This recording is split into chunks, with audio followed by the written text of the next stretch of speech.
اللهم صل وسلم وبارك على سيدنا محمد. ازيكم حبايبي؟ عاملين ايه؟ يا رب كلكم تكونوا بخير. وحشتوني جدا. وصفة النهاردة هي للجسم، بس هتخلي جسمك ينور، هتخليه ابيض زي الفل، هتخليه شمعة منورة، هتخلي اي منطقة سودة عندك انتي بتحرجي من اي حد يشوفها، لا خلاص، او بتحرجي حتى ان انتي تشوفيها، او متضايقة منها، او حتى هي خشنة شوية مش زي بقية الجسم، لا، من هنا ورايح بعد الوصفة دي جسمك كله هيبقى لون واحد، وكمان هيبقى ناعم وفيه نضارة، وفيه كمان رطوبة ومنور زي الفل. ان شاء الله الوصفه دي هتجيب معاكي نتيجه، بس جربيها واستمري عليها، وان شاء الله هتلاقي النتيجه ملحوظه من اول مره. بس اهم حاجه تمشي على الخطوات اللي انا هقولك عليها واحده واحده.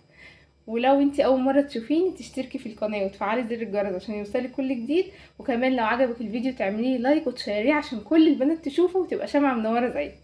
اول حاجه هنحتاجها في وصفتنا النهارده، وهي حاجتين اساسيتين في الوصفه بتاعت النهارده، هي الخميره. دي خميره دي خميرة اللي بتيجي قطع، وفي خميرة اللي هي بتيجي جافة، دي اللي عندك متاح تقدري تعملي بيه. وتاني حاجة هو الخل الأبيض بتاعنا بتاع الأكل العادي. دول أهم مكونين في الوصفة كلها. طبعا الخميرة بتساعد جدا على تفتيح البشرة، مع الخل كمان هيعمل لي تقشير للبشرة وتفتيح بصورة سريعة جدا. هحتاج ايه معاهم كمان؟ هنحط على معلقة الخميرة، ايا كان هي جافة او مكعبات زي ما هي بتيجي كده، هحط عليها معلقة صغيرة من اللبن البودر، وكمان هحط معلقة كبيرة من النشا.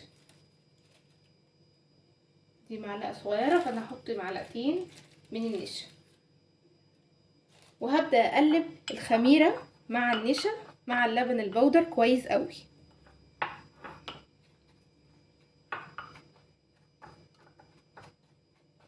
بالشكل ده.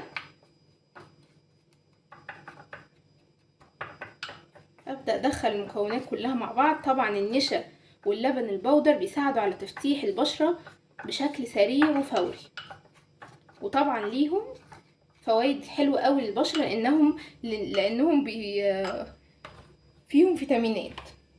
هنحط كمان الخل بتاعنا. طبعا لو انت بتتحسسي من الخل تقدري تستبدليه بمية ورد، بس الخل فوائده طبعا حلوة جدا جدا، انت مش متخيلة هي قد ايه. فلو انت ما بتحسسي منه تقدري تستبدليه بمية الورد عادي، او لو انت مش عارفة انت بتتحسسي ولا لا، طبعا تقدري تجربي الماسك او الوصفة بتاعتنا على منطقة صغيرة من الجسم، وبعد كده لو انت حابة تكملي الجسم كله تمام. لو انت بتحسسيش، لو انت حسستي طبعا توقفي الوصفة على طول. هفضل اقلب كده لحد ما الخميرة، بصوا يا بنات الخميرة موجودة لسه اهي. انا هفضل اقلب لحد ما الخميرة تدوب خالص،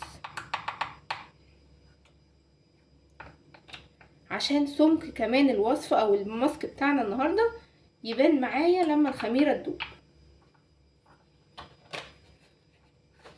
هزود حاجات تاني، طبعا لازم ازود حاجات تاني.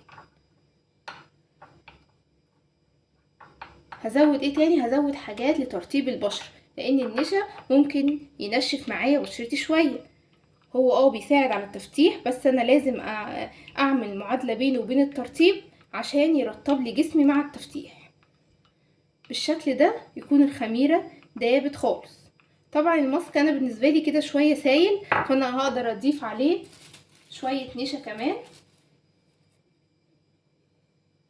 وكمان معلقة لبن بودر. انا عايزاه كريمي شوية اقدر احطه على الجسم.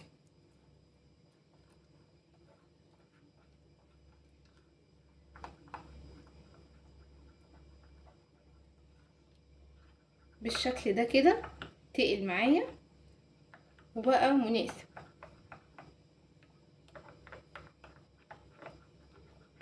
هقولك على طريقة الاستخدام، ما تستعجليش بس استني معايا لاخر الفيديو عشان تعرفي تستخدميه ازاي بالظبط، وتعرفي ايه كمان المكونات اللي هحطها عشان ترطب بشرتي. اول مكون هحتاجه عشان يرطب بشرتي هو زيت جوز الهند. بجيبه من عند اي عطار او حتى اللي هو ازايز الشركات بالشكل كده. انا حطيت معلقه من زيت جوز الهند، وكمان هحط اي مرطب تاني عندي. انا هحط زيت زيتون ويا ريت يكون بيور، هحط برضو معلقه منه.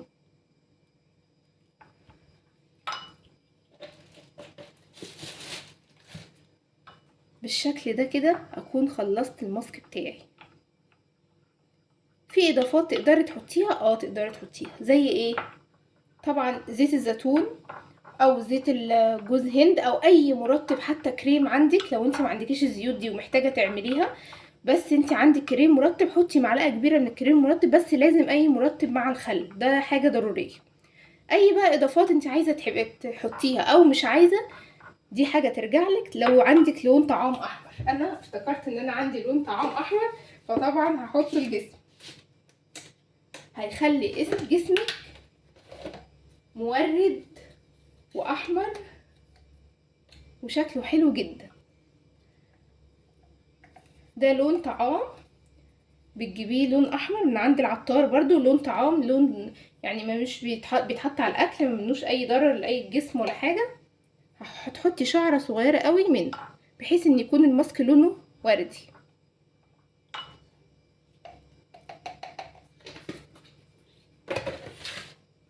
بالشكل ده، وتقلبي كويس كويس. بصي الماسك بقى عامل ازاي.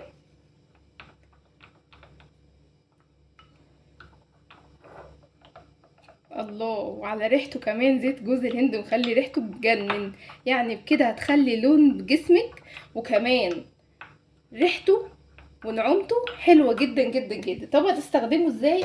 انا دلوقتي عشان اخد افضل نتيجه من الماسك ده هستحمى او اخد شاور بميه دافيه شويه، يعني اسخنها على قد ما جسمي يقدر، بس مش قوي، يعني مش هحرق نفسي عشان احط الماسك، لا انا هحاول ان يكون الميه دافيه سيكه كده. فانا اخلي الميه دافيه خالص، وبعد كده بعد ما جسمي اقف تحت الدش بتاعي شويه حلوين لحد ما المسام بتاعي يتفتح، وبعد كده انشف جسمي بس اخليه اللي هو مندي، يعني مش ناشف جاف خالص، لا يا دوبك مندي كده، يعني ما فيهوش ميه، نقط ميه، بس ان هو مرطب.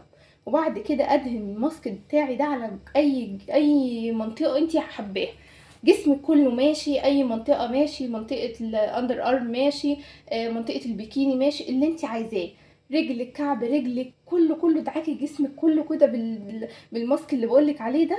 وبعد كده تستني ربع ساعه برضو في البخار اللي انت فيه، تخليكي في البخار بالماسك بتاعنا ربع ساعة، وبعد كده تشطفي جسمك وبحركات دائرية بقى بالليفة بتاعتك، اي كان هي مغربي او لا، مشي على جسمك بالايه، بالليفة بتاعتك، واشطفي جسمك واخرجي. حطي بقى زيت جونسون، حطي لوشن، حطي اللي انت عايزاه، وادعي لي يا ست الكل على جسمك المنور اللي زي الفل.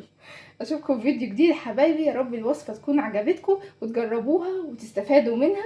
اهم حاجه بس تكرري الوصفه دي على الاقل مرتين في الشهر، مرتين في الشهر هتشوفي نتيجه حلوه جدا جدا ان شاء الله. يا رب يكون الفيديو عجبكم، واشوفكم في فيديو جديد، ومع السلامه.